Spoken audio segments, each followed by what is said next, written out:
तो आज मैं आपको बताने वाला हूँ साउंड प्रूफिंग किस तरीके का होता है, उसके क्या क्या बेनिफिट है और अपने स्टूडियो में आप कैसे लगा सकते हैं। यह है हमारा एक 10 बाई 12 का रूम, इसमें साउंड प्रूफिंग हमने करके दिखाया और वो बताता हूँ। ठीक है, आइए चलिए। तो सबसे पहला मैं एंट्री कर रहा हूँ। ये जो आप कलरफुल देख रहे हैं इसके बारे में बताऊंगा, और ये जो व्हाइट चीज देख रहे हैं इसके बारे में बताऊंगा। ठीक है, ये कैसे कैसे लगता है। अभी ये पूरा वाइड एंगल में आपको दिखा रहा हूँ। देखिए 2 वॉल है, इधर ये इस तरीके का वॉल है, इधर पैनल लगा हुआ है।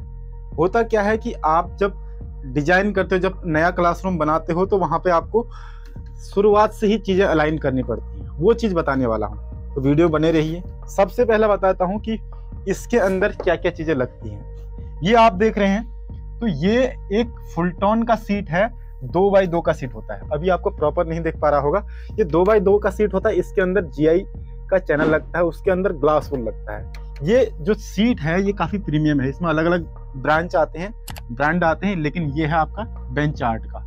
अब आप ऊपर सीलिंग में देखेंगे कुछ लाइट्स लगी हैं।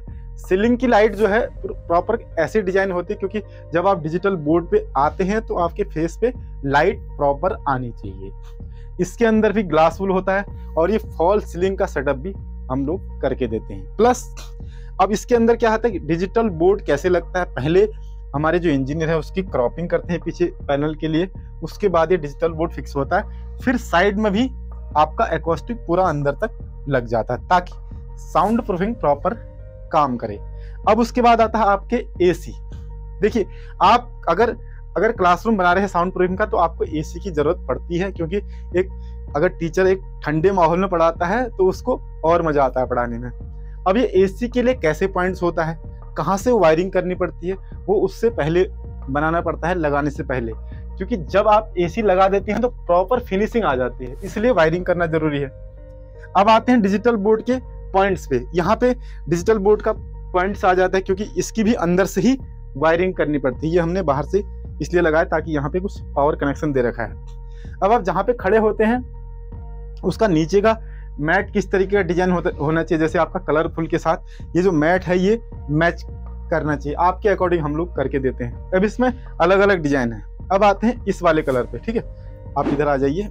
ये देखिए, अब ये दूसरा पार्ट क्या है, सामने वाली वॉल, जहां पे आप हमेशा देखते हैं। ये कलरफुल वॉल इसलिए बनाई है ताकि आपका जो माहौल है पूरा पॉजिटिव रहे। अब ये देखिए, डोर जब लग जाता है तो पूरा आपका फिक्स कुछ दिखेगा नहीं। यहाँ पे आप बाहर की आवाज बिल्कुल बंद हो गई है।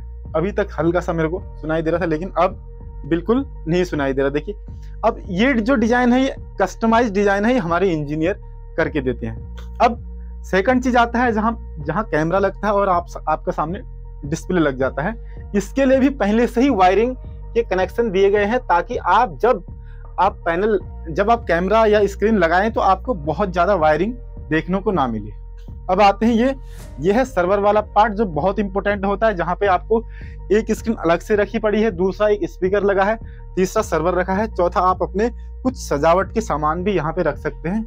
ये स्पेशल रैक बनाई गए हैं जहाँ पे आपको नीचे सारी चीजें रखने की जरूरत ना पड़े, ताकि आपका जो एक फिक्स सोल्यूशन है वो हो जाए। इसके लिए अंदर वायरिंग हो रखी है। ठीक है, अब यहाँ पे एक स्विच बोर्ड लगा रखा है, इसके लिए भी पहले से ही वायरिंग हो रखी है, ताकि जब भी आपका जो क्लासरूम बने बिल्कुल फिनिश्ड क्लासरूम बने। अब ऊपर का देखिए, ऊपर भी प्रॉपर ये जो फॉल सीलिंग है लगने से पहले डिसाइड हो जाता है, क्योंकि कई जगह हाइट कम होती है, कई जगह ज्यादा होती है।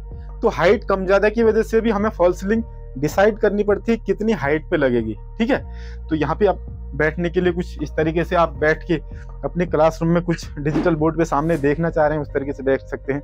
या फिर कोई पॉडकास्ट कर रहे हैं तो ये आपका बैकग्राउंड काफी अच्छा लगेगा, अगर पॉडकास्ट 2 लोग मिलकर पॉडकास्ट कर रहे हैं। ठीक है, अब आप इधर आ जाइए, मैं आपको अब एक चीज और दिखाता हूँ। अब यहाँ पे मैं कोई लेक्चर दे रहा हूँ तो पोडियम पे लेक्चर देके देखिए पीछे का बैकग्राउंड अलग दिख रहा है। तीसरी बात, अब आपका पूरा एक बार बन गया तो ये आपका फ्रेमिंग वगैरह कुछ अच्छे फ्रेमिंग कर सकते हो।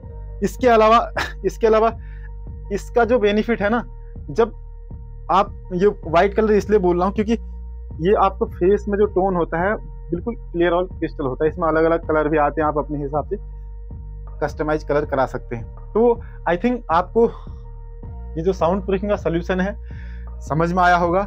डिजिटल बोर्ड और कैमरा का तो हम हमेशा बताते ही हैं। अगर इस तरीके से आप भी प्लान कर रहे हैं अपने स्टूडियो को साउंड प्रूफिंग बनाना, तो हमारे दिए गए नंबर पे संपर्क कर सकते हैं। इसको लेके कितना भी बड़ा क्लासरूम हो, कितना भी छोटा क्लासरूम हो, मिनिमम 10 बाई 10 से लेके हम बड़े से बड़ा क्लासरूम भी साउंड प्रूफिंग करके देते हैं। आई होप कि आपको समझ में आया हो। और भी कोई डाउट रहता है तो आप पूछ सकते हैं। हम लोग कोशिश करेंगे आपको एक जेन्युइन प्रोडक्ट देने का, एक जेन्युइन गाइड करने का। तो मिलते हैं किसी ऐसे इन्फॉर्मेटिव वीडियो में, तब तक के लिए थैंक यू सो मच।